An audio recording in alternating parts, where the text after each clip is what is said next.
Bueno, buenas noches, buenas tardes, noches para todos. Bueno, muchas gracias por asistir a todos los miembros del Grupo de Interés de Pediatría de la universidad.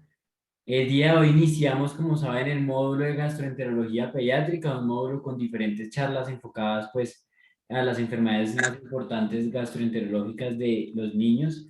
Y el día de hoy vamos a tener la revisión sobre el abordaje del estreñimiento en pediatría. La charla va a estar a cargo de Germán Galindo, que es miembro de Junta del Grupo de Interés y es estudiante de 10º semestre de la universidad, y Camila Cajica, que también es miembro de Junta del Grupo y está en 7º semestre. Y contamos con la participación especial de nuestro invitado, el doctor Eduardo Villa. Él es médico pediatra de la Universidad Metropolitana de Barranquilla. Entonces, buenas tardes, doctor, y muchas gracias por acompañarnos el día de hoy. Hay una consigna bastante notoria en la hoja. Estoy muy aterrado. Bien, Betty, puedes ver cómo se produjeron los células aquí y aquí. Y la curva inicial se dobló así, luego vamos. Bueno, entonces, sin más preámbulos, les doy la palabra a Germán y a Camila para que iniciemos con la presentación. Entonces, pues igualmente, buenas noches a todos, espero que estén bien, pues ya nos presentaron. Igualmente agradecer al doctor por asistir a esta charla y pues ya sin darle más vueltas, el tema que le traemos hoy es estreñimiento. Pues somos Camila Cajica y Germán Gali. Entonces voy a apagar mi cámara que mi internet es un poco malo. La bibliografía que usamos fueron 4 artículos y pues el Tratado de Pediatría de Nelson. Sin embargo, les recomendamos el que se llama Nuevas Directrices de las Evaluaciones de la Sociedad Pediátrica de Colombia y este de Constipation in Children, que es como una actualización que se hace muy buena, que está en PubMed. Entonces, el contenido que vamos a abarcar hoy va a ser la definición, la epidemiología, la fisiopatología, etiología, su clínica, el diagnóstico y pues el manejo de esta misma. Entonces, bueno, vamos a comenzar con la definición. Literalmente, el estreñimiento ocurre cuando hay un paso anormalmente retrasado en frecuente de heces acompañado de un esfuerzo excesivo o dolor.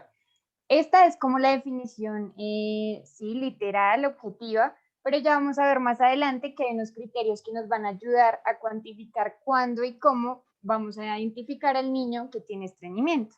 Pero ya lo vamos a ver a lo largo de la charla.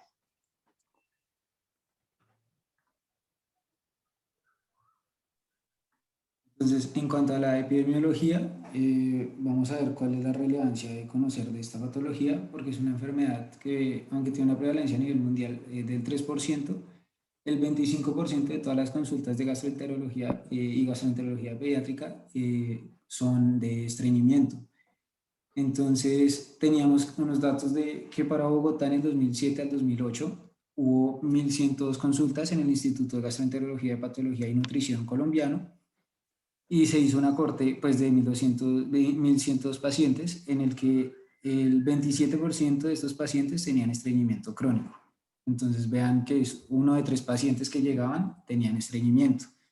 Adicionalmente vemos que en Estados Unidos al sistema de salud para el diagnóstico de esta patología le cuesta $2.757 pues, americanos y para el tratamiento $3.356 por paciente. O sea, es una enfermedad que genera un costo muy grande a los sistemas de salud en general pues, en el mundo. Entonces veamos cuál es el impacto que genera.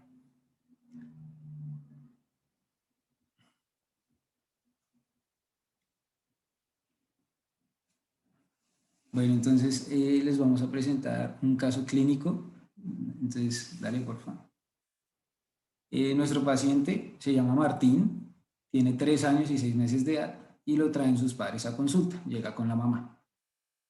Y la mamá consulta porque el niño ensucia los pantaloncillos, es lo que nos dice en sus palabras textuales. Entonces, vamos a ir tratando este caso y desarrollándolo a medida de la presentación. Entonces, en este momento tenemos que pensar algo clave en esta patología, es que si la incontinencia fecal y el estreñimiento tienen alguna relación, que aparentemente son 2 cosas opuestas. Entonces la idea es que aquí les aparezca una votación en donde vamos a mirar qué es lo que piensan y pues a lo largo de la charla vamos a aclarar si sí o si no.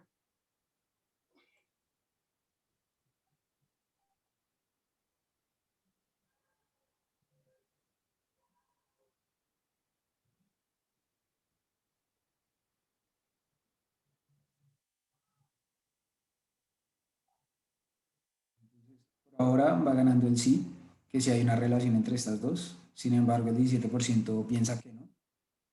No se dejan convencer así tan fácil. Entonces, continuemos.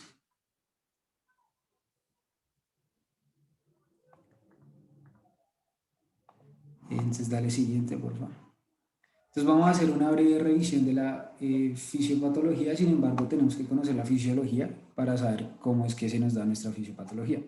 Entonces, la fisiología tiene dos grandes funciones, la continencia y la defecación, siendo la continencia la función del organismo que permite retrasar la defecación en el momento que sea necesario. Entonces, dale, por favor. Y por el otro lado, entonces tenemos la defecación, que es que cuando tengamos un momento adecuado se puede expulsar pues el contenido fecal. Entonces, dale.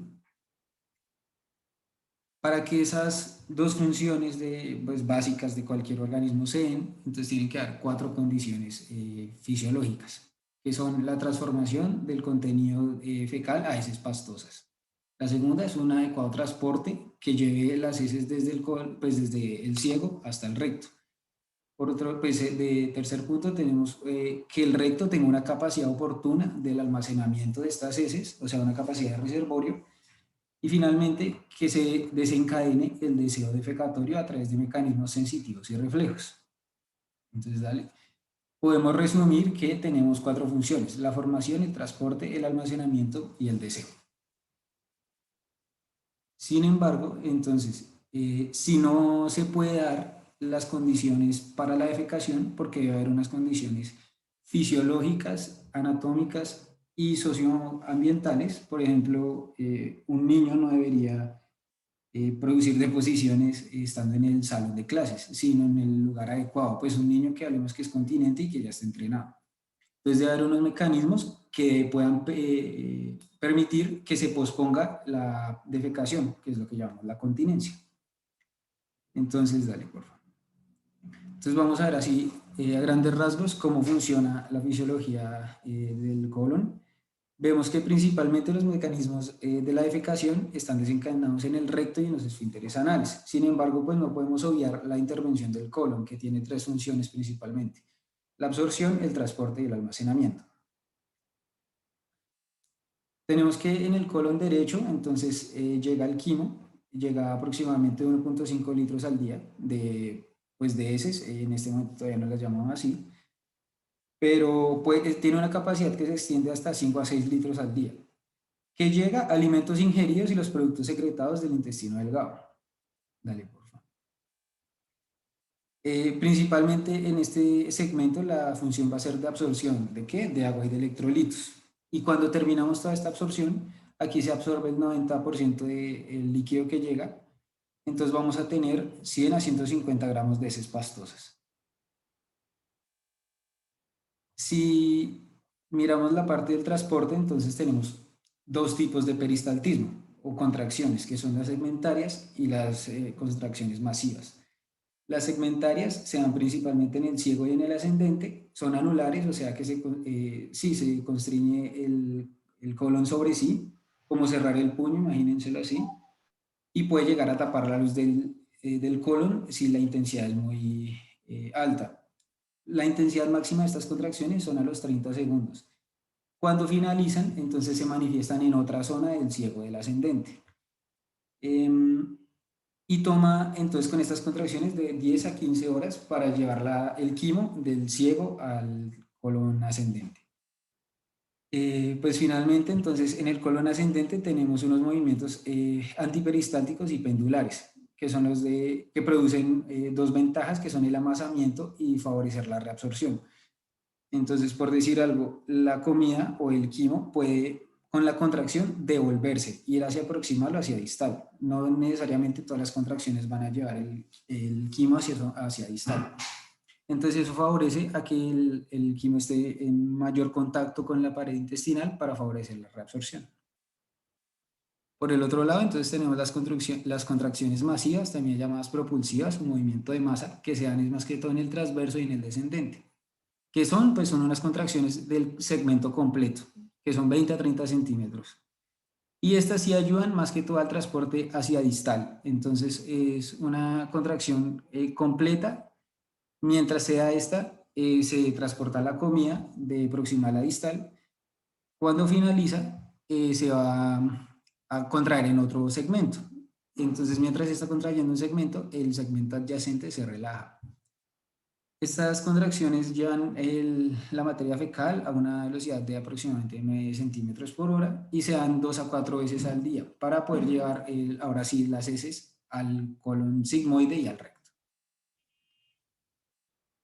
Sin embargo, entonces, en el momento del almacenamiento, la unión recto-sigmoidea toma una relevancia importante porque a la hora de la defecación, cuando se relaja el esfínter anal, se contrae el recto, si tenemos esto relajado en la unión recto-sigmoidea o inhibido, pues entonces se nos va a devolver las heces o la materia fecal. Entonces, esa es la función de la unión recto-sigmoidea. Es una unión, una zona de alta presión que actúa a modo de esfínter para prevenir que se nos devuelva las heces fecales mientras estamos haciendo una contracción rectal. Sin embargo, entonces recuerdan que habíamos hablado de que hay algunos reflejos que también facilitan la fisiología, entonces hay varios. En este momento pues vamos a hablar del reflejo inhibitorio y excitatorio de esa unión recto-sigmoidea. El inhibitorio lo que produce es permitir el tránsito normal desde el recto sigmoide, desde el colon sigmoides hasta el recto. Y el excitatorio, que se produce cuando hay una contracción rectal, entonces va a impedir el retroceso, que es ya lo que habíamos hablado. Dale, por favor. Y luego tenemos otros reflejos que nos facilitan los movimientos. El reflejo gastrocólico produce una peristalsis masiva del colon cuando ingresan los alimentos por el estómago, ¿sí? Y cuando salen está entonces el reflejo duodenocólico, que lo que hace es aumentar la peristalsis del colon cuando salen los alimentos, el quimo, por el duodeno.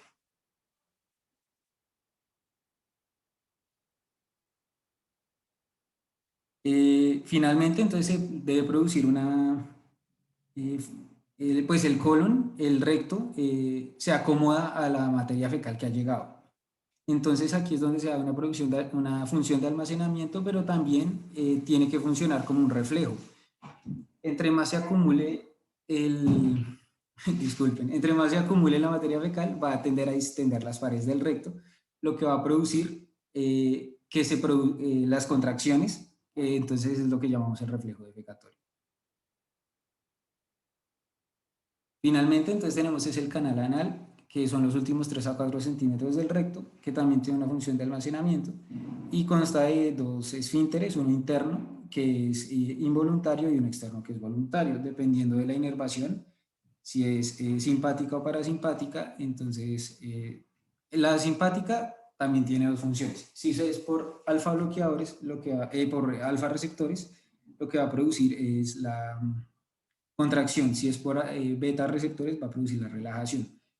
Y pues la voluntaria, la parasimpática del esfínter externo, sí, siempre es relajatoria.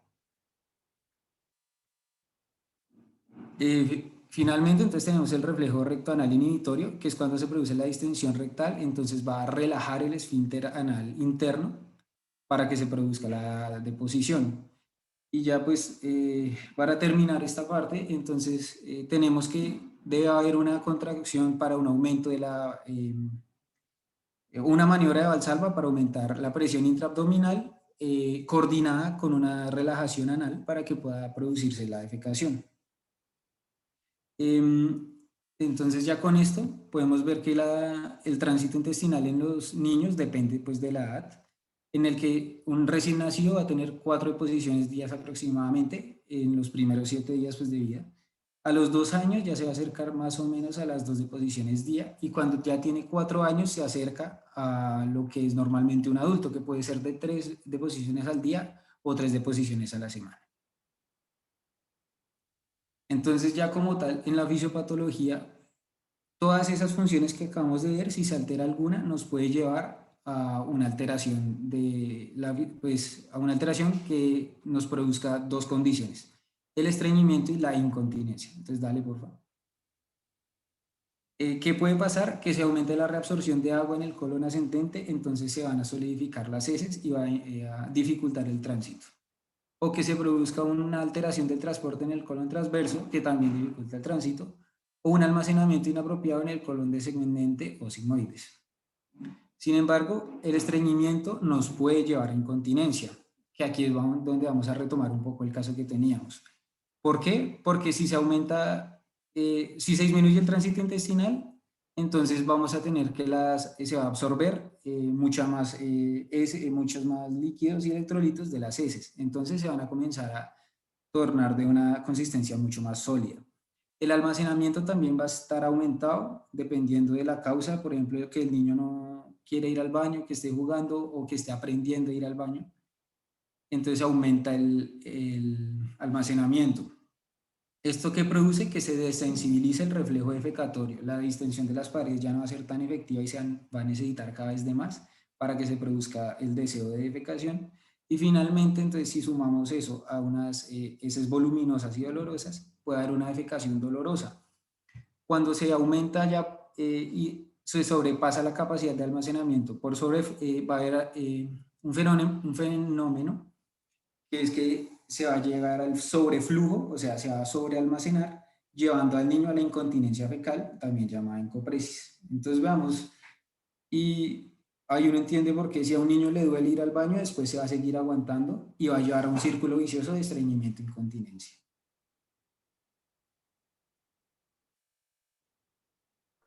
Entonces, bueno, vamos a continuar con el caso clínico y ya vamos a hablar de la enfermedad actual más precisamente. Entonces, paciente masculino, preescolar de 3 años y 6 meses, quien es traído por su madre al servicio de urgencias por cuadro clínico de un mes de evolución consistente en incontinencia fecal, como ya vimos.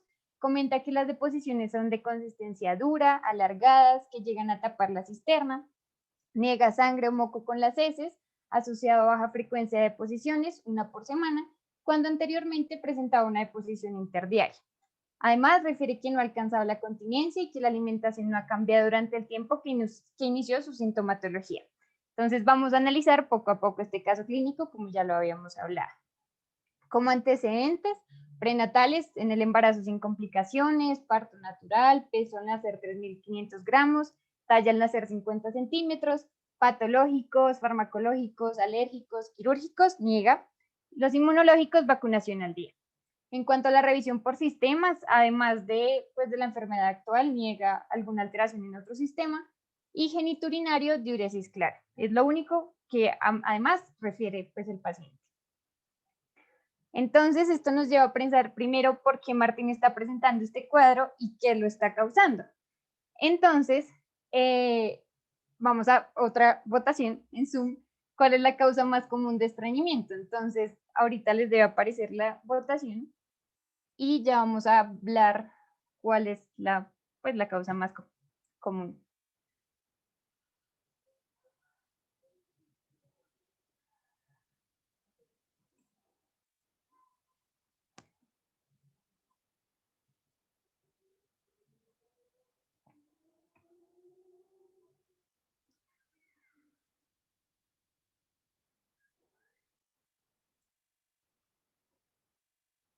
Muy bien, bueno, multifactorial.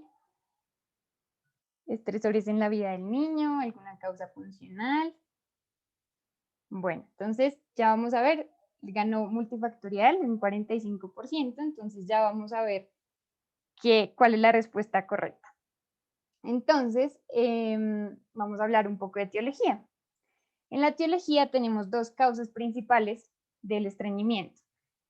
Funcional, que es el 95% de los casos, y solo un 5% el orgánico. Entonces la respuesta correcta era la causa más principal, la funcional. ¿Y cómo o por qué vamos a presentar estreñimiento funcional? Entonces en los bebés y en los niños vamos a tener 3 momentos importantes. El primero es el paso de solo tomar leche materna a comida sólida. Entonces, preguntar esto en nuestra anamnesis va a ser muy importante porque va a ser una de las causas frecuentes, los momentos como importantes, sobre todo en los niños de 6 meses a 1 año. El segundo momento es el entrenamiento para ir al baño. Un entrenamiento tal vez inadecuado, o que el niño se distraiga, que el niño juega, o que los papás lo presionen demasiado, puede ocasionar que haya una alteración, sobre todo en los niños de 2 a 3 años. Y la entrada al colegio, sobre todo en niños de 3 a 5 años, porque va a alterar pues su hábito intestinal. Entonces va a tener efectos estresores en el niño, por ejemplo, el miedo a usar los baños, o cambios de horario, pues a los cuales el niño no está acostumbrado, cambios en la alimentación, y todo eso pues va a llevar a un estreñimiento funcional, puede llevar a un estreñimiento funcional, mejor dicho. En cuanto a los adolescentes, bueno, tenemos estas 3 principales como factores predisponentes o exacerbantes del estreñimiento, que son los desórdenes alimenticios como la anorexia nerviosa o la bulimia, factores estresores escolares como, no sé, la presión académica o algún matoneo escolar, por ejemplo, y ya cosas más específicas como el trastorno por déficit de atención e hiperactividad, que también pues van a promover o exacerbar el estreñimiento. Entonces, tenemos estas 5 cosas principales a modo de resumen y vamos a ver una por una. Entonces, vamos a tener una defecación dolorosa, vamos a tener problemas de entrenamiento para ir al baño, consideraciones dietéticas, predisponentes y alguna predisposición familiar. Entonces, en cuanto a la defecación dolorosa, digamos, hay una fisura anal, una irritación perianal, signos de abuso sexual que va a ser muy importante en los niños o hemorroides. Estas causas van a hacer que el niño sienta dolor pues al momento de ir al baño. ¿Y qué va a hacer que el niño sienta dolor? Pues va a retener más las heces. Y como en un primer punto, la respuesta es consciente, pero luego esta respuesta se va a volver automática y así va a generarse estreñimiento y va a generar más dolor. En cuanto a los problemas de entrenamiento para ir al baño, entonces lo primero es que el niño tiene que tener un interés en retener una evacuación intestinal. ¿Y cómo se va a ver alterado por pues, este punto? Por lo que ya habíamos hablado, si el niño es inquieto, si juega. Entonces, y además agregado una presión de los padres incorrecta, pues puede generar que el niño retenga en un principio conscientemente las heces y luego la vuelva automática, generando de igual forma pues estreñimiento. Las consideraciones dietéticas, pues lo principal es que los niños ya no comen frutas y verduras, sino comen más alimentos procesados. Entonces las frutas y las verduras son nuestra principal fuente de fibra. Si no comemos frutas y verduras, pues va a disminuir la ingesta de fibra. Y como los mencionaba, pues condiciones predisponentes, trastornos del espectro autista o TDAH. Entonces, este era el ciclo vicioso que hablábamos en un principio, que es la fisiopatología, que hay factores predisponentes. Esto va a generar una defecación dolorosa, en un principio va a generar retención voluntaria de heces, va a haber un aumento de la consistencia y tamaño de las heces y así va a aumentar el dolor, estreñimiento y va a ser todo un ciclo vicioso que nosotros tenemos que pues impactar globalmente, no solo con un tratamiento farmacológico, sino en general, como ya lo vamos a ver más adelante. Y además, como lo mencionábamos, hay un 5% de causas orgánicas. ¿Y como qué causas orgánicas nos puede generar estreñimiento? Pues alteraciones anatómicas como malformaciones anorrectales, fisuras, tumores, prolapso rectal, metabólicas, inmunológicas y hormonales como el hipotiroidismo, el hiperparatiroidismo, neoplasia endocrina múltiple, problemas neurológicos como trauma, parálisis cerebral, mielomeningocele, medicaciones y alteraciones en la motilidad, que la más importante es la enfermedad de Hirschsprung. Entonces, digamos que son muchísimas, pero vimos que solo es el 5%. Entonces, lo importante en este caso es ver cuándo podemos sospecharla y atacarla y tratarla inmediatamente de una manera enfocada hacia esa causa orgánica. Pero ya lo vamos a ver en el examen físico. Entonces, respecto a nuestro caso clínico y respondiendo un poco la pregunta, probablemente la etiología de nuestro niño Martín es funcional, pero debemos profundizar más sobre los antecedentes psicosociales, como, no sé, cómo le va en el colegio, sus hábitos alimenticios, su soporte familiar, y descartar una causa orgánica con el examen físico, que pues ya lo vamos a ver más adelante en la historia clínica y en anamnesis.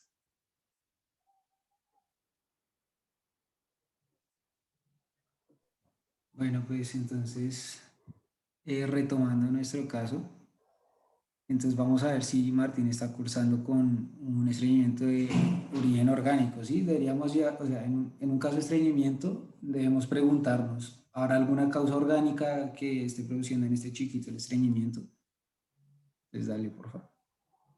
Entonces, pues tenemos nuevamente una encuesta, que es, ¿cuál de los siguientes hallazgos clínicos nos hace sospechar de un estreñimiento orgánico?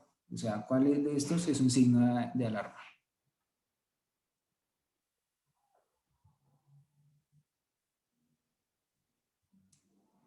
Bueno, va ganando retraso de meconio. Sigue ganando retraso de meconio. Listo. Vale, entonces la mitad de ustedes dijo que el retraso del meconio es un signo de alarma. Entonces, continuemos. Y ya miramos si sí o si no. Entonces vamos a ver cómo es la clínica. En las características clínicas entonces tenemos el síntoma central, porque el estreñimiento, por más de que pueda ser un diagnóstico, digamos, sindromático, es un síntoma.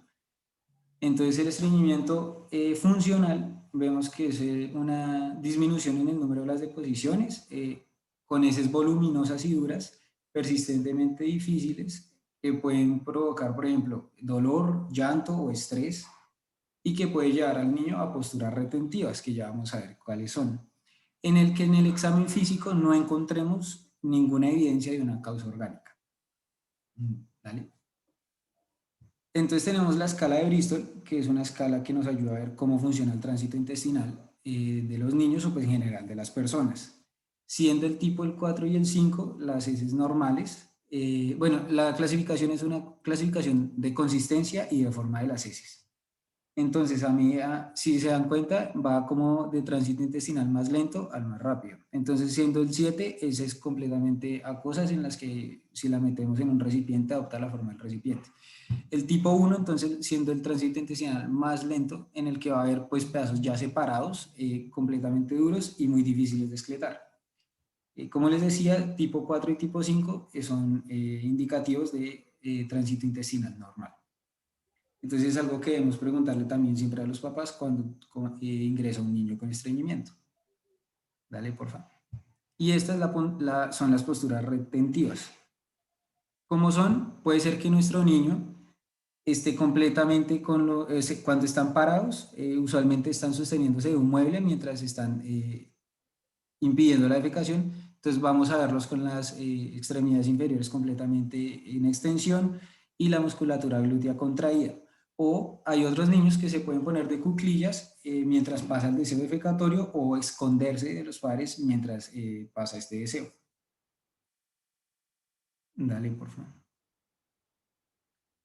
Sin embargo, entonces, ¿qué síntomas o signos tenemos asociados? Hay varios, principalmente son estos: la encopresis, sangre en las heces, anorexia, dolor abdominal, distensión abdominal o emesis. Entonces, en cuanto a la encopresis, también llama incontinencia fecal. En realidad, ahora, o sea, actualmente, se prefiere el término incontinencia fecal, que es una defecación ya sea voluntaria o involuntaria en lugares inapropiados, que es lo que un poco hablábamos hace un rato. En niños que tengan una edad cronológica o de desarrollo mayor a 4 años. ¿Por qué 4 años? Porque entonces cuando hablamos que ya es un niño que debería ser continente. Este signo, el 80% de los niños que presentan encopresis tienen un estreñimiento subyacente. Entonces es algo que nos debe llamar la atención. porque sea por sobreflujo, que es lo que ya habíamos hablado, por escape de heces líquidas alrededor de fecalomas, o por cuando es en un estreñimiento crónico, se produce distensión rectal crónica por la acumulación excesiva, que va a llevar a cortar el canal rectal y a dilatar el esfínter anal interno. Y si está dilatado el interno, que es el involuntario, cuando tenemos una relajación transitoria voluntaria, pues se van a escapar las heces. En cuanto a la sangre en las heces, ya sea rectorragia o hematoquexia, entonces tenemos que estar pendientes de que esté acompañada por fisuras anales, porque si no, vamos a hablar de una hemorragia de vías digestivas que pues va a ser un signo de alarma. La anorexia y la anorexia se da más que todo en lactantes, entonces ya vamos a hablar un poco más de eso. El dolor abdominal es un signo que está presente en muchos pacientes. Dale, por favor.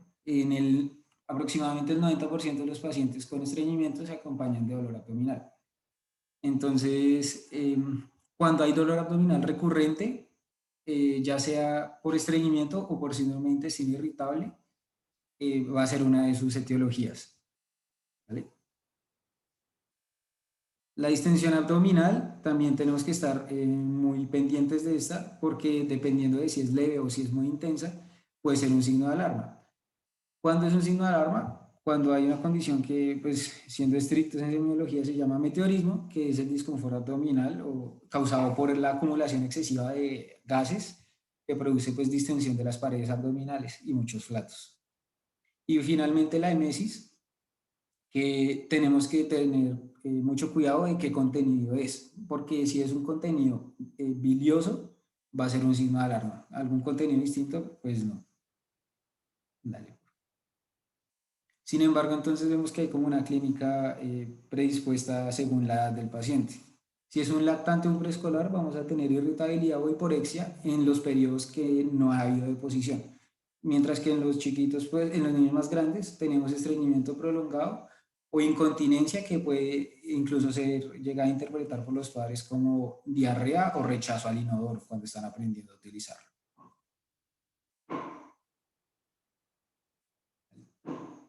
Al examen físico, entonces, ¿qué vamos a ver o qué debemos buscar? Entonces, idealmente debemos mirar varias cosas. Examen abdominal, una inspección perineal, deberíamos palpar la tiroides. Básicamente son esas tres cosas. Y un examen de columna cervical. Debemos hacer esos cuatro puntos, no deberían pasarse porque son en donde más se hallan pues, causas de organicidad. Sin embargo, entonces, ¿qué podemos encontrar al examen abdominal? Acumulación fecal o de gas. Esta foto es una foto exagerada, digamos, la máxima expresión de la distensión abdominal, pero es porque es un niño que tiene enterocolitis asociada a enfermedad de Hirschsprung. El examen perineal, entonces vamos a mirar si encontramos fisuras, signos de abuso o dermatitis. Dale, por favor. Y el tacto rectal, entonces, ¿a quién se lo hacemos? Porque no está recomendado de rutina en todos los pacientes. Se lo vamos a hacer a aquellos que tengan síntomas o signos inquietantes, tales como fisuras anales, anemia inexplorada, falla en el medero, o sea que no haya una adecuada ganancia de peso o de talla, o encopresis o eneuresis, que es la incontinencia fecal o urinaria. Sin embargo, deberíamos evitarlo cuando vemos que el niño claramente está reteniendo las heces, que es lo que habíamos hablado en las diapositivas anteriores. Además, ¿qué podemos mirar en el tacto rectal? Entonces debemos mirar el tono anal, si está en tono normal o si está hipotónico o hipertónico. El pestañeo anal es un signo que encontré, pues en verdad lo encontré en inglés, que se llama anal wink, que es la contracción del esfínter externo al estimularlo. La sensación anal, que es que haya una sensación intacta de pinchazo en al menos un dermatoma del área de silla de montar. ¿Cuál es? Es la cara medial de los muslos y la parte del períneo. Y el tamaño de la bóveda rectal, o sea, si está ocupada por materia fecal o si está desocupada, que también nos debe llamar la atención como signo de alarma cuando está desocupada. Dale. Entonces, bueno, hemos hablado mucho de signos de alarma, pero ¿cuáles son? Entonces, el inicio temprano en el primer mes de vida, el retraso de la expulsión del meconio, que es mayor a 48 horas, antecedente familiar de enfermedad de Hirschsprung, deposiciones con sangre en ausencia de lisura anal, lo que habíamos hablado, falla en el medro, fiebre, vómito, biliar, distensión abdominal extensa, posición anormal del ano, que pues nos habla más de ano ectópico, ausencia del reflejo cremastérico o anal, alteración de las extremidades, espina bífida, desviación de la línea glútea, miedo extremo a la expansión anal y cicatrices anales. Sin embargo, esto es un listado que no nos dice mucho, entonces hay unos signos de alarma que nos deben llevar a pensar por ciertas patologías. Entonces, dale, por favor. Entonces, si tenemos, digamos, este conjunto, el retraso del paso del meconio, falla en el medro, distensión abdominal y el recto vacío y el esfínter anal estrecho, podemos pensar en una enfermedad de Hirschsprung. ¿Qué es lo que es la enfermedad de Hirschsprung? Es una enfermedad que se produce porque la migración de las pues de las células neuronales del tubo neural no desciende correctamente, entonces no se producen los ganglios nerviosos que van a inervar el colon y el recto. Entonces va a producir esto, un recto completamente colapsado. Entonces por esto que se va a acumular las heces en la enfermedad de Hirschsprung. Su tratamiento, así como a modo de dato, es quirúrgico y es una enfermedad genética principalmente. Dale, por favor. Luego tenemos otras anomalías de la médula espinal y cómo las sospechamos cuando haya un hoyuelo piloneal cubierto. El hoyuelo piloneal es cuando la fosa piloneal, la fosa piloneal se forma por el cierre neural y entonces se encuentra superior a la línea glútea principal y se produce entonces ahí un mechón de pelo. Eso es un signo de alarma. Que haya un examen neurológico anormal o pigmentación anormal de la columna vertebral nos debe llevar a pensar en anormalidades de la médula espinal, por ejemplo, el síndrome del cordón atado, que es cuando el cono medular se produce de una forma, o sea, que esté más alto o bajo de lo normal. Y dale, por favor. Finalmente, que haya un desplazamiento anterior del ano, o sea, ano ectópico, y esto, ¿cómo lo sabemos? Pues toca con una medición, que sin embargo es muy sencilla, que vamos a tomar la distancia de los genitales, ya sea de la horquilla vulvar o del escroto, hasta el ano, y vamos a dividir esa distancia en la distancia que tome de los genitales hasta el coxis. El valor que nos arroje debe estar para hombres, de 0.39 centímetros, de más o menos 0.9, y de mujeres de 0.56, más o menos 0.2 centímetros. Sin embargo, ahí me quedo al revés, son los hombres los que tienen una distancia mayor, porque las niñas tienen el ano en una posición más anterior, ¿listo? Como vemos ahí en la foto. Entonces, finalmente, ¿cuál era la respuesta a nuestra encuesta? La mitad de la gente lo tuvo bien, era el paso retardado del meconio. Y listo. Entonces, continuemos. Y tenemos ahora el examen físico de nuestro niño, que tiene una frecuencia de 100 latidos por minuto, respiratoria 23, tensión arterial de 90-70, satura bien, o sea, signos vitales normales. Pero al examen abdominal, que son los únicos hallazgos positivos, tenemos que estar levemente distendido, aunque no hay dolor a la palpación superficial ni profunda, se palpa en hipogastria una masa de consistencia dura. Entonces, dale, por favor. En este momento no tiene ningún signo de alarma. Bueno, entonces ya sabemos, ya le hicimos el examen físico, ya sabemos que no tiene signos de alarma. Entonces, ¿cómo confirmo que Martín efectivamente sí tenga estreñimiento? Entonces, nuevamente vamos a hacer otra votación. ¿Cuál de los siguientes métodos diagnósticos es más útil en el diagnóstico de estreñimiento?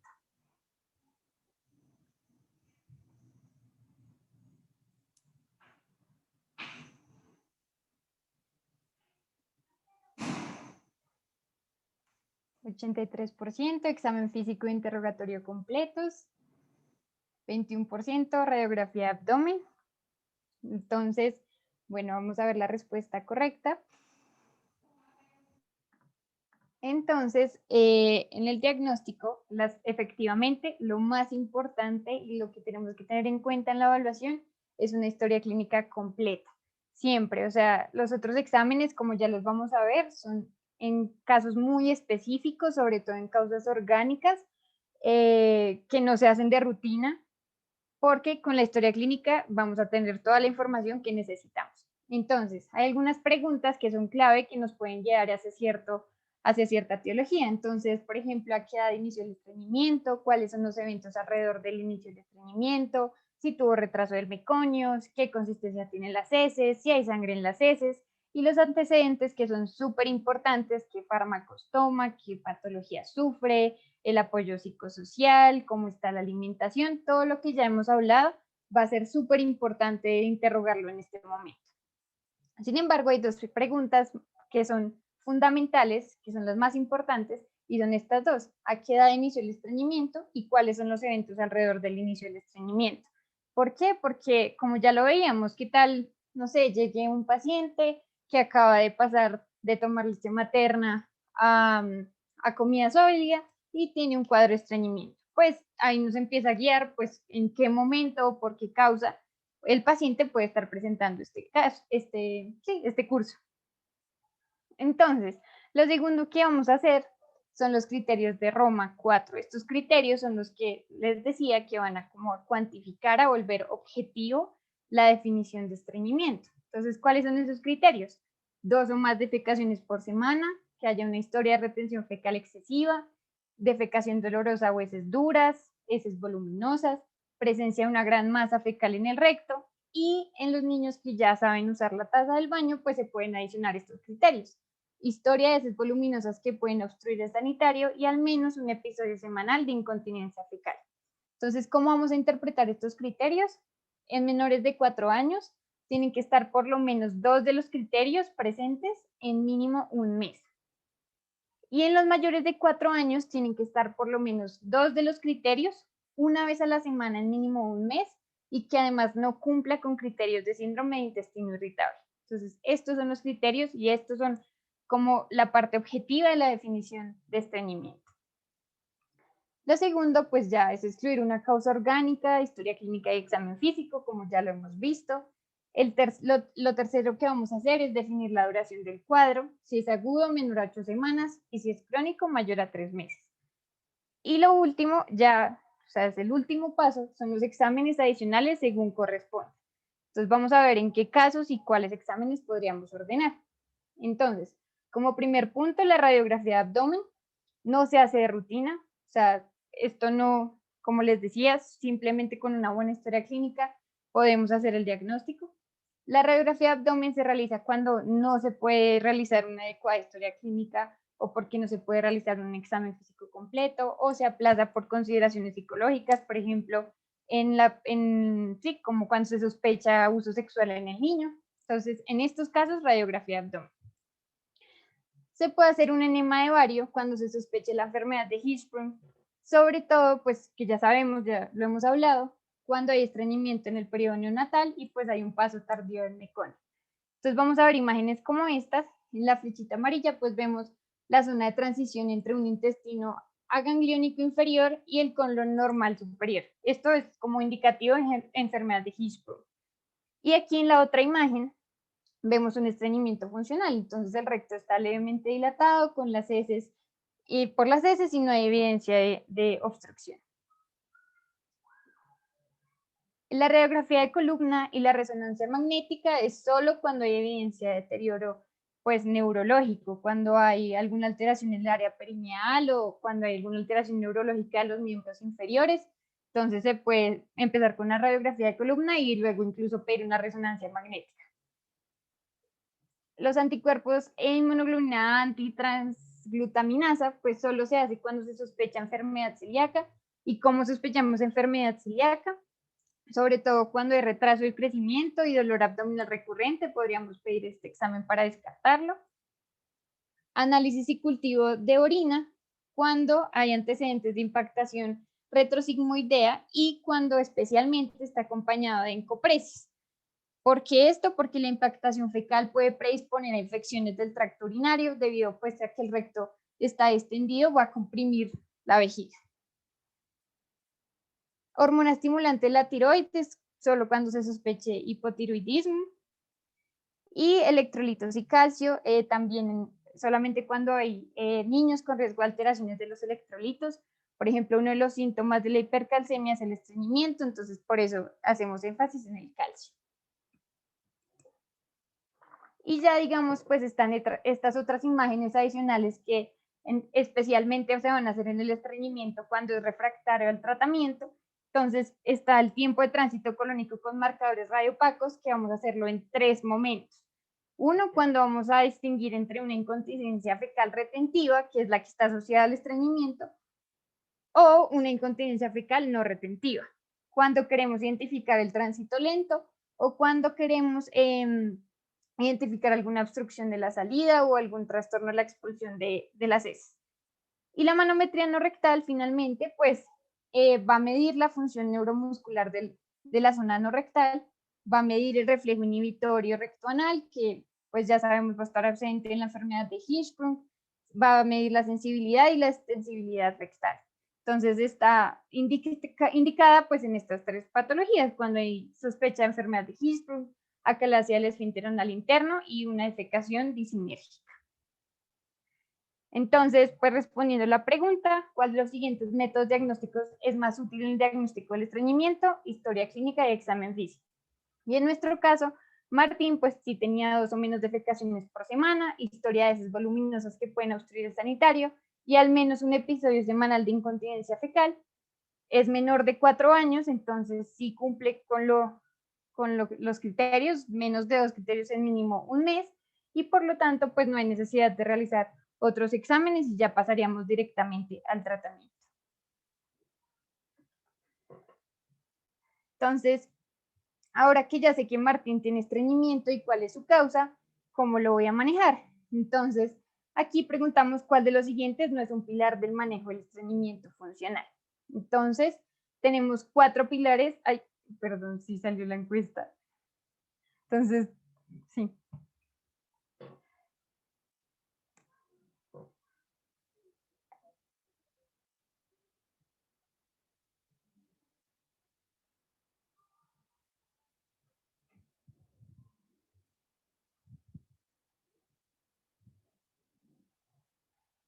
Perfecto, entonces está muy pareja la votación, 42% es impactación fecal, entonces ya vamos a ver cómo les decía. Entonces, los 4 pilares van a ser educación, desimpactación, terapia de mantenimiento y seguimiento a largo plazo. Entonces vamos a ver una por una. La educación va a ser muy importante, explicar a los padres sobre qué es lo que está pasando y evitar los sentimientos de culpa, especialmente en el caso de que haya una inadecuada formación con el uso de los esfínteres. Entonces, esto es súper importante, explicarles el uso de los medicamentos y su importancia, las dosis, cómo tomarlos y cambios de rutinas y consejos que específicamente se van a centrar en posiciones que van a ayudar al niño a generar un mejor hábito intestinal como este. Entonces poner los codos en las rodillas sobre las caderas y siempre tener como pues un soporte. Esto va a generar que facilite el hábito intestinal y facilite la defecación. De igual forma, en la educación también vamos a, pues, el consumo de fibra. Entonces, en el consumo de fibra no está recomendado la suplementación de fibra, sino que solo se recomienda a los padres continuar con la dieta normal, pero pues con estos alimentos específicamente, con las frutas, las verduras y los cereales. Estos son los alimentos que más van a tener fibra y son los más importantes. Entonces les vamos a recomendar que en los menores de 2 años de 5 gramos por día y los mayores de 2 años la edad más 5 a 10 gramos al día. Y en cuanto a la ingesta de líquidos, normal. También lo ideal es que pues cumplan más o menos como en la tablita, según los requerimientos del niño, según los requerimientos del peso, pues cuántos líquidos debería ingerir. Bueno, entonces por el lado de la desimpactación, vamos a hablar que hay impactación cuando tenemos una masa palpable al examen abdominal o cuando hay heces duras palpables en el tracto rectal. Entonces, ¿cómo vamos a desimpactar a un niño? Hay 3 formas, una vía oral, otra vía rectal y una mixta. Regálenme un segundo, qué pena.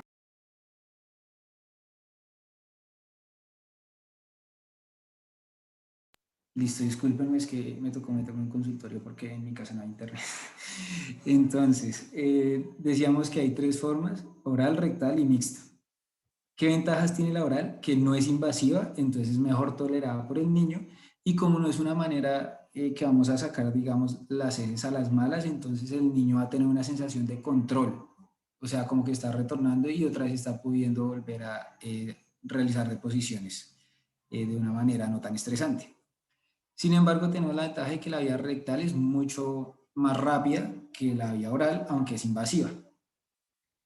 Dale, por favor. Entonces tenemos unos medicamentos que vamos a preferir. Entonces en la vía oral, el polietilenglicol, que muchos hemos escuchado, es la primera línea para desimpactación de un paciente. Hay dos tipos de polietilenglicol. El 3350 nos habla del peso en Daltons que tiene.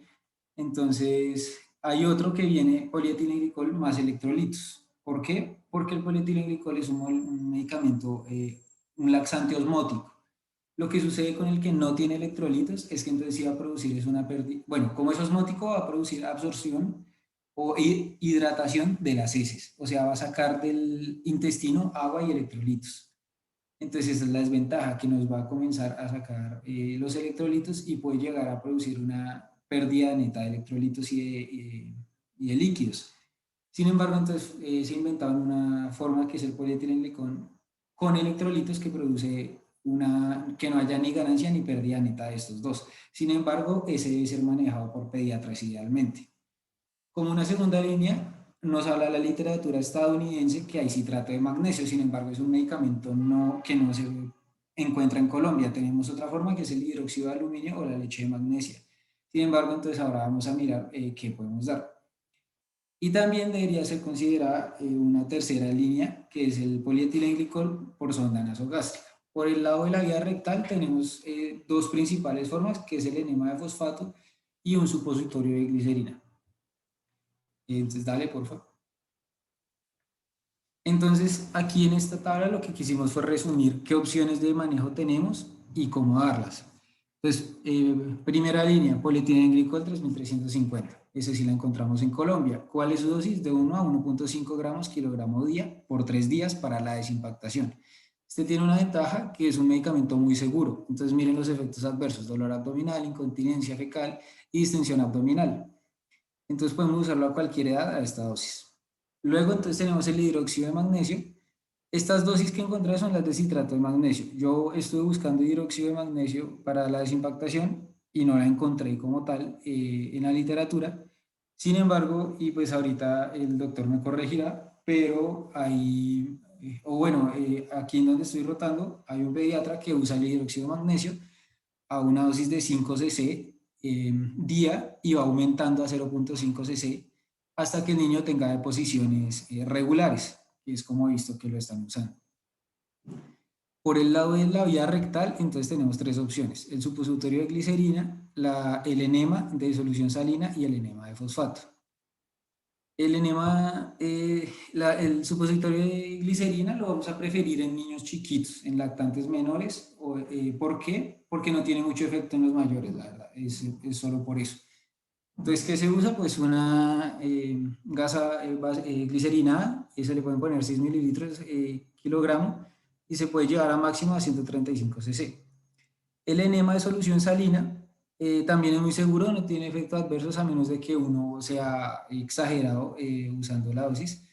Entonces la dosis depende de si es menor de 1 año o de 1 a 15 años. Si es menor de 1 año vamos a usar 6 mililitros también, o sea, igual que el supositorio de glicerina.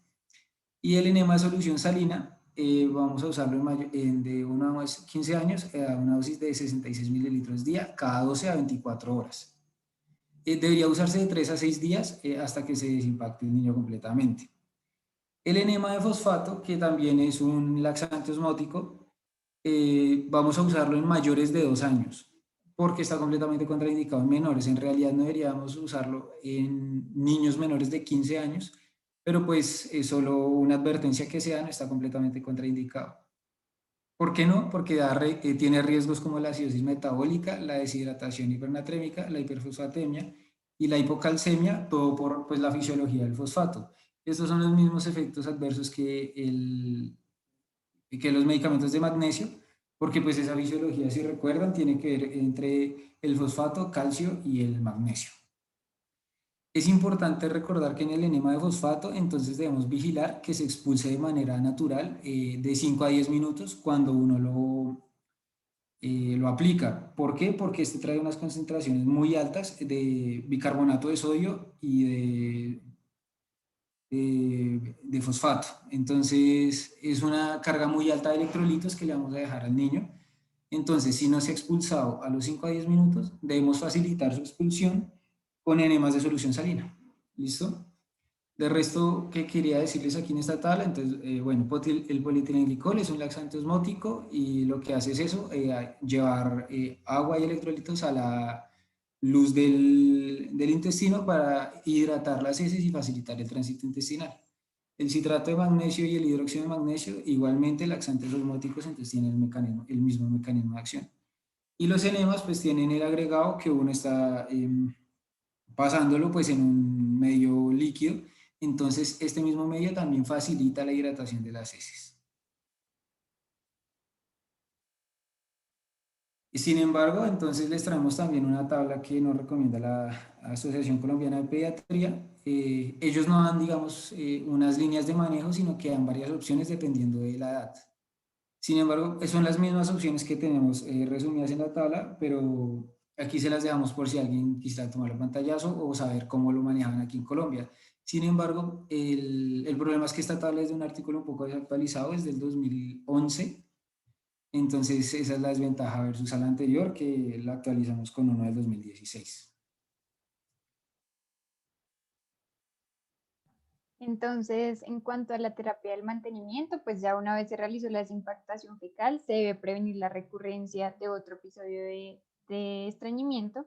Entonces, para eso vamos a usar polietilenglicol también y como segunda línea de manejo, lactulosa. Entonces, debe manejarse por 2 meses y se tiene que, o sea, como la indicación para ya parar el tratamiento son movimientos intestinales normales por al menos 1 mes para descontinuar. Esto también unido pues a las medidas conductuales que ya vimos y a una alimentación adecuada también que ya vimos.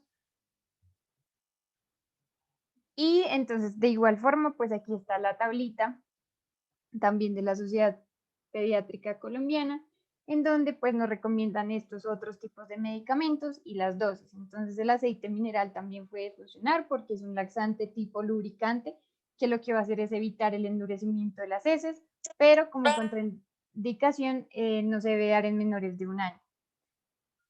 La lactulosa, pues que ya vimos que es nuestra segunda línea de manejo, es un laxante osmótico que lo que va a hacer es aumentar el contenido de agua en heces y pues así el volumen fecal. Y el resto, pues que ya vimos cómo funcionaban, el Sena y el Bisacodil, que también van a estimular la motilidad intestinal. Algo importante y es que el Sena también se puede dar como terapia de rescate cuando hay una reincidencia pues de cuadros de estreñimiento. Bueno, entonces por parte del seguimiento a largo plazo, hay varias cosas que tenemos que tener en cuenta. Es un tratamiento que necesita mucha paciencia por parte del padre, del niño y del médico como tal. Han hecho estudios en mayores de 5 años y se han dado cuenta que el 60% ha aliviado sus síntomas al año y el 80% a los 8 años. Sin embargo, hay mayor éxito cuando el estreñimiento comienza después de los 4 años del niño y cuando el niño no ha tenido encopresis. En esos dos casos es, digamos, más fácil tratarlos. Sin embargo, hay un tercio de pacientes, o bueno, hicieron otro estudio en menores de 4 años y hicieron un seguimiento y se dieron cuenta que un tercio de los pacientes que llevaban aún iban a persistir con estreñimiento a los 3 y a los 12 años después de la valoración y el tratamiento inicial. Entonces, el manejo del estreñimiento es un proceso largo que necesita cambios de estilo de vida y lo que les decía, la paciencia del paciente, de padres y del médico y el compromiso de todos los tres.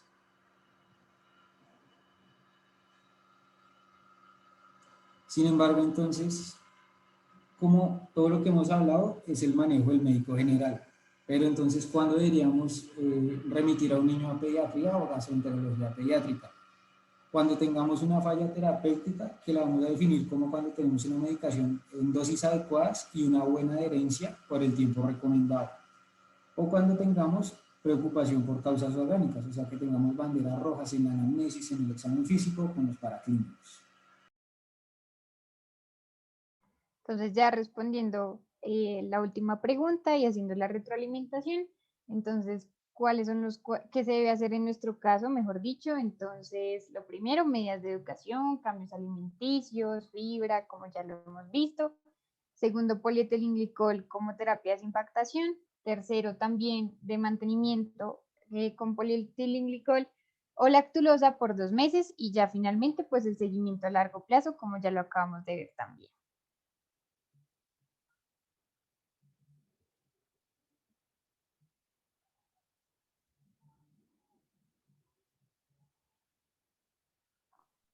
Entonces, finalmente tenemos estas dos preguntas pues para el doctor sobre qué importancia tiene conocer esta patología para el médico general y cómo ha sido su experiencia con esta patología para que nos cuente un poco sobre su experiencia propia.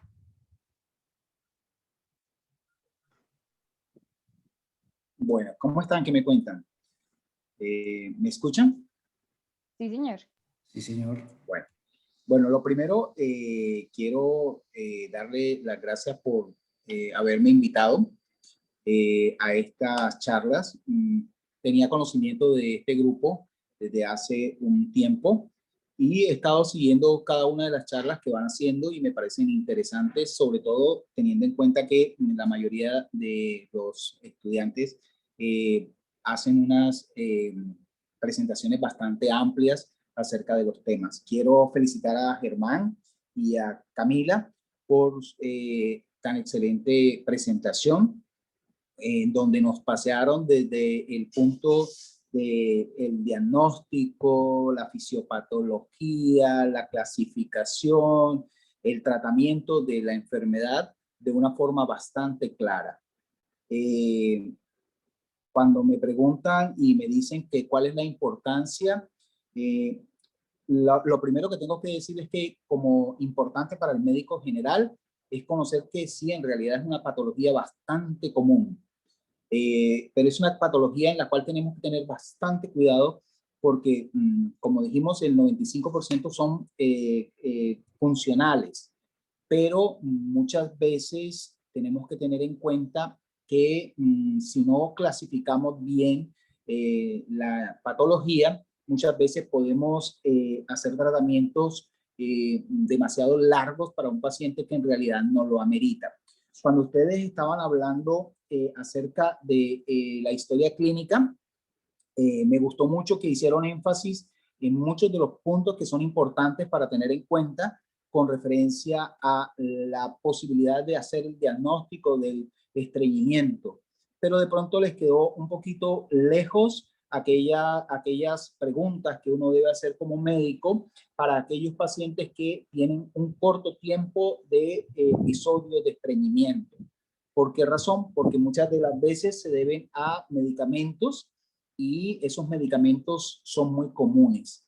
Yo quiero que de pronto tengan en cuenta que muchos de los pacientes pediátricos, cuando ustedes hablaban, por ejemplo, de niños con TDA, algunos de esos niños están medicados, tienen tratamientos con antidepresivos y eso puede producir estreñimiento. Algunos otros niños son epilépticos y esos niños con tratamientos epilépticos también pueden tener alteraciones de estreñimiento.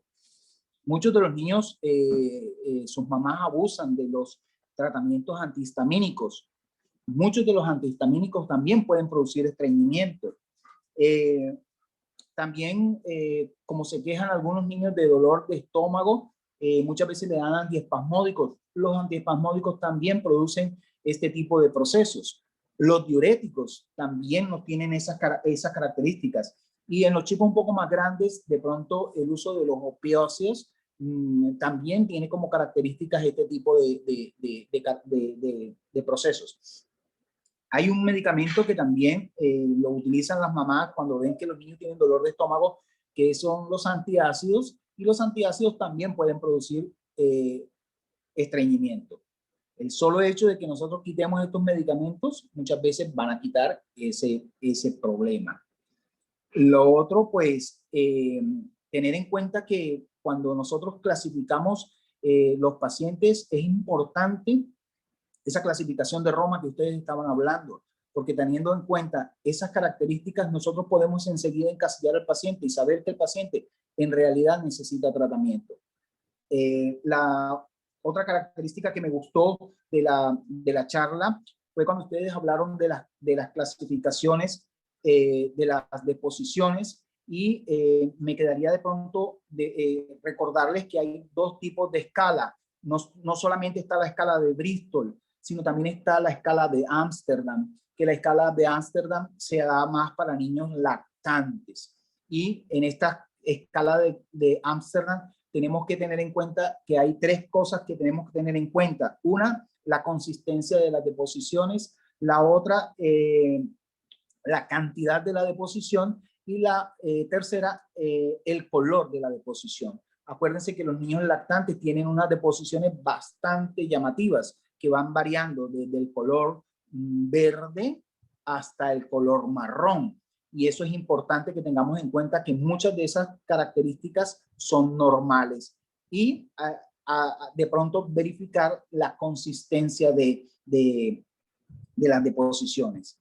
También que de pronto seamos un poco acuciosos cuando nosotros hablamos de la primera deposición, el meconio, el tiempo que demoró el meconio, porque una de las características importantes de esa patología no es en sí el hecho que mañana más tarde vaya a tener constipación, sino que en realidad es un signo bastante claro que puede ese paciente tener fibrosis quística, y una de las características de la fibrosis quística es precisamente la constipación.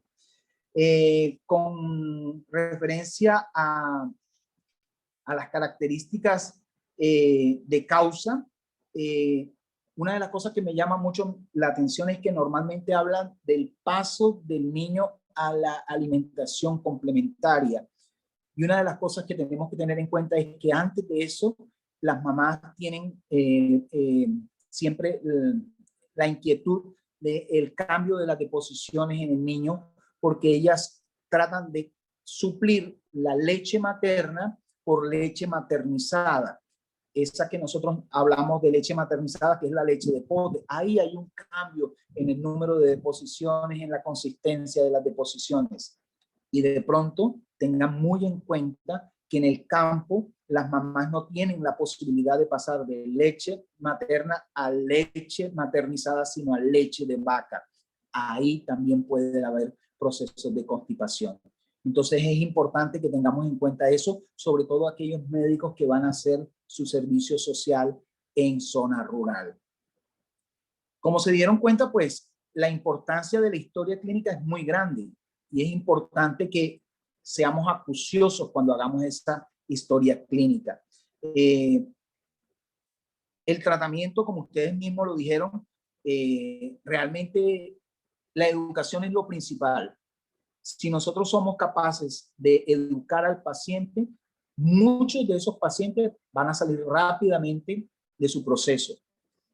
Cuando hablaban del tratamiento, decían que el tratamiento posiblemente podría ser de 2 meses. Ahí hay una gran disyuntiva, porque en muchos estudios, en realidad, el tratamiento puede variar entre 3 a 6 meses de mantenimiento. La idea del mantenimiento es tratar de que el paciente tenga deposiciones blandas, más no líquidas. Cuando Germán hablaba de las dosificaciones, a mí me llama mucho la atención que nosotros tratamos de siempre estar pendiente de la dosificación de los medicamentos, pero en estreñimiento tenemos un gran inconveniente, y es que no todos los pacientes a una determinada dosis nos hacen las deposiciones como nosotros queremos. Y muchas veces tenemos que ir aumentando, así como dijo usted en ese momento que se comenzaba con una dosis, luego se iba aumentando y se iba aumentando dependiendo de la consistencia de las deposiciones. Y así va a ser el mantenimiento. El mantenimiento se va a hacer de la misma manera. Se van a dar dosis y dependiendo de la consistencia se van a ir reduciendo o aumentando según la necesidad. Cuando hablaba de la leche de magnesia, sí, en realidad me llama mucho la atención que es uno de los tratamientos más viejos y todavía no tiene una dosificación como tal.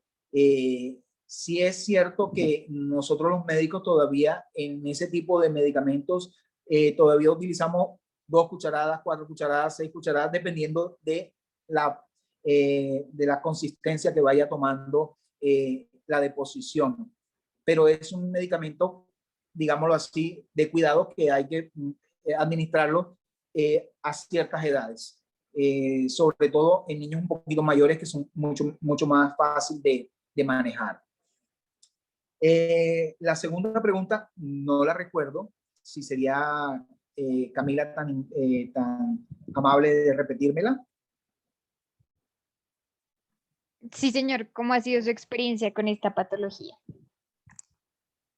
Bueno, con esta patología la experiencia es que si la educación no es adecuada y la información que nosotros le damos a los familiares no es la adecuada, es un paciente que va a recaer en la patología. Yo no puedo decir que es una enfermedad como tal, sino una patología.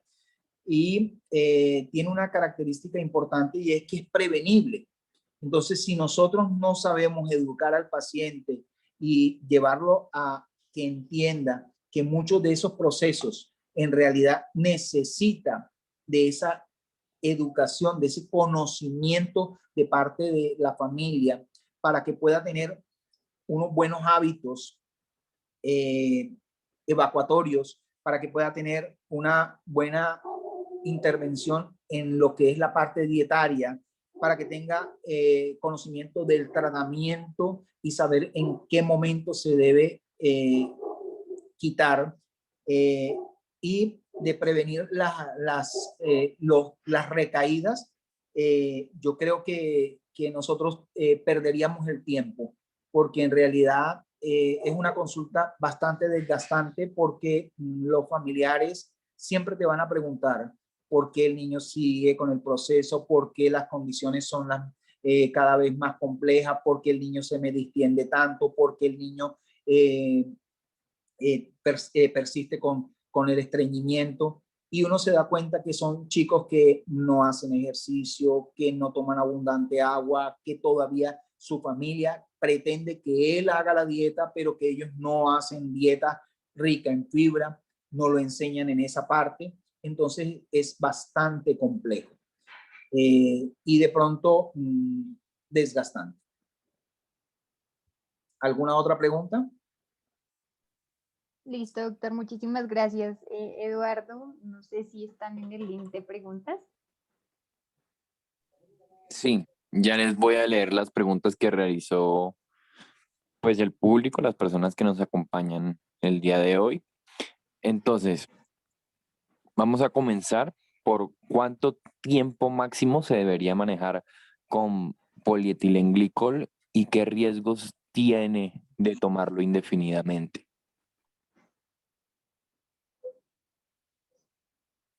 Bueno, ¿la va a contestar alguno de ustedes o la puedo contestar? No, doctor, tranquilo, estas preguntas son para usted. Ah, bueno, perfecto.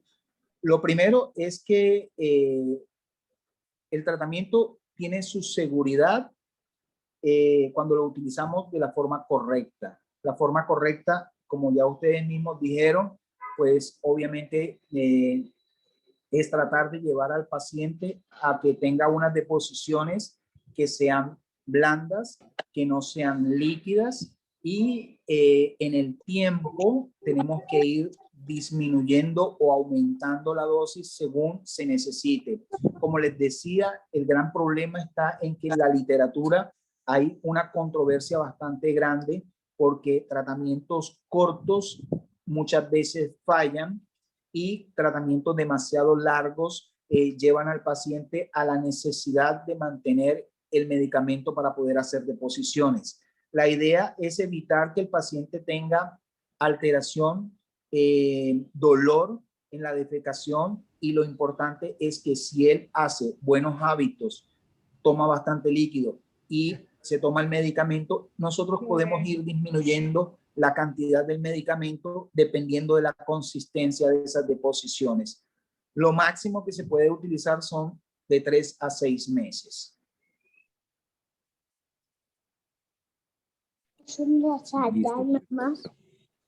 Entonces, la siguiente pregunta es, ¿cómo se diferencia clínicamente la enfermedad de Hirschsprung del estreñimiento funcional?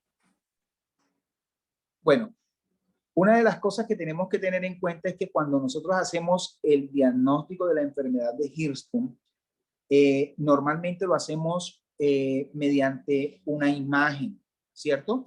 Y esa imagen, por lo regular, se debe realizar sin preparación, porque muchas de las veces la gente lo que hace es que cuando uno manda el estudio, le hacen preparación. ¿Qué quiere decir preparación? Le dan un laxante, y cuando le dan el laxante, ese niño termina expulsando toda la materia fecal que tiene en el colon, y cuando pierde toda la materia fecal que tiene en el colon, le hacen el examen, no se ve el aumento del tamaño que tiene el colon en ese sitio. Por esa razón, se debe hacer sin preparación, para que cuando el paciente se le dé el medicamento, se note esa gran distensión.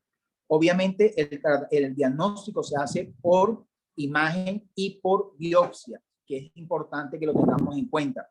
¿Por qué razón? Porque cuando ya se hace el diagnóstico de imagen, obviamente se hace una biopsia, y al hacer la biopsia nos encontramos que ahí no hay corpúsculos de Auerbach, y eso hace que el colon sea aganglionar, y eso hace que nos dé el diagnóstico.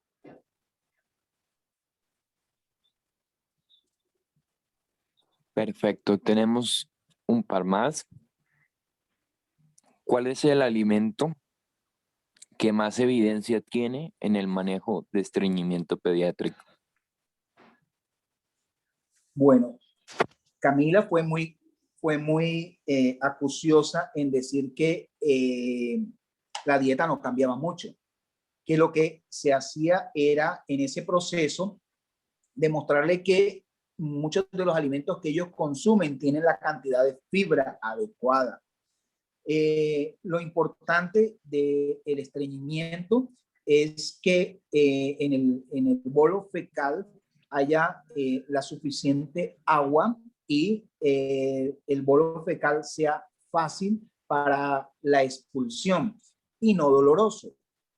Alimentos como tal, uno podría decir que hay muchos alimentos que pueden producir un poco de laxante, que puede ser alimentos como el tamarindo, la ciruela, la papaya, la pitaya, entre otros, pero en realidad como tratamiento no son.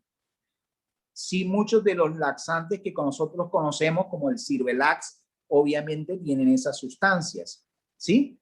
Y obviamente producen deposiciones blandas, pero lo producen es porque aumentan esa capacidad de hidratación de la materia fecal.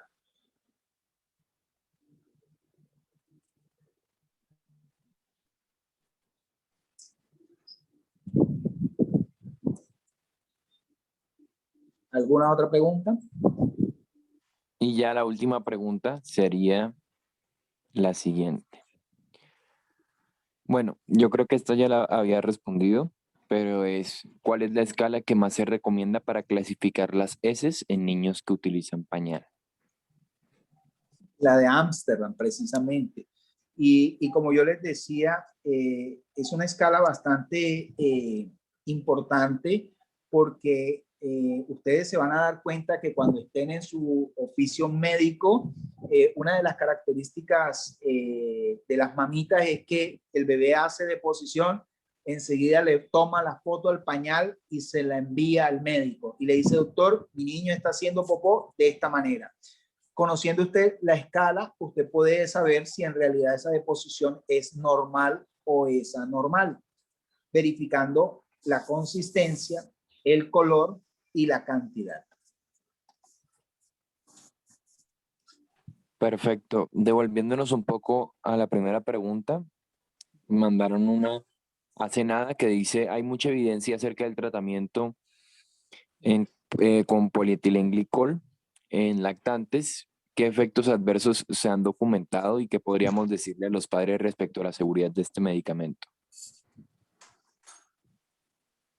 Bueno, lo que pasa es que, como dice la doctora, la doctora Camila dijo que muchos de los medicamentos uno trata de utilizar el que menos molestias produzca. En niños muy pequeños, muchas veces uno prefiere utilizar el aceite mineral, obviamente por razones de lubricación, de consistencia, ¿sí? Y no tiene tanto problema. En realidad, yo soy muy temeroso del uso del polietilenglicol en niños muy pequeños. Prefiero de pronto la glicerina, ya sea en supositorio o ¿cómo es? O líquida transrectal. Y obviamente buscaría enseguida las causas de ese proceso de constipación y haría tratamiento en ese contexto, que muchas veces en los niños lactantes, como les dije, es el cambio de la leche o el inicio de leche de vaca o la lactación.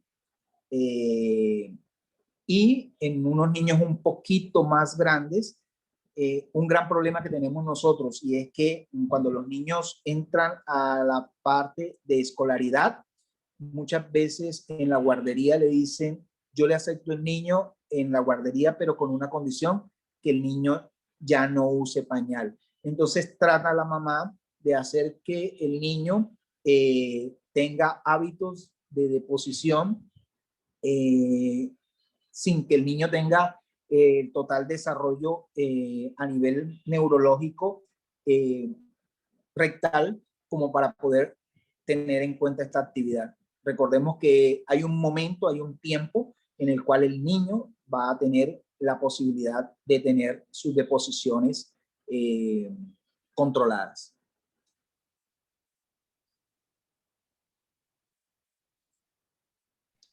¿Alguna Listo. otra pregunta? Esas eran todas las preguntas. Muchísimas gracias, doctor, por pues Bien. ayudarnos a resolverlas. Una observación que le haría yo a aquellos médicos que cuando estén en su rural, de pronto les va a tocar entrar a ginecología y van a recibir a los bebés. Cuando reciban los bebés, mírenlos bien, sobre todo revisen la parte rectal, verifiquen bien esa parte, como dijo Camila y el doctor Germán, que tengan una anatomía adecuada a nivel rectal y valoren bien esa parte cervical, lumbar, para que verifiquen que no haya espina bífida ni agujerito pilonideal y que sea un chico bastante normal en su anatomía pélvica y perineal.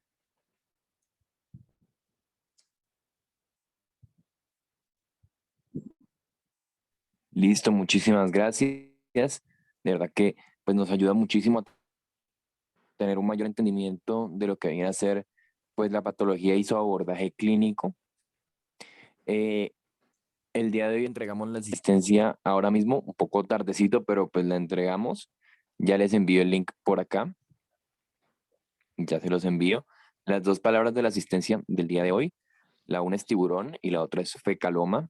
Así que para que la tengan ahí, va a quedar pues ahorita mismo abierto para que lo puedan pues llenar y realizar. Y con todo esto dicho, pues agradecerle a Germán, muchísimas gracias por todo. De verdad que fue una excelente charla y muchísimas gracias al doctor Eduardo por acompañarnos. De verdad que eh, nos ayuda mucho y espero que podamos tener así durante este semestre muchísimas más charlas de este estilo, tan organizadas, con casos, con preguntas para el público. De verdad que una excelente revisión y esta noche nos vamos con muchas cosas aprendidas y con muchas experiencias nuevas. Muchísimas gracias a todos.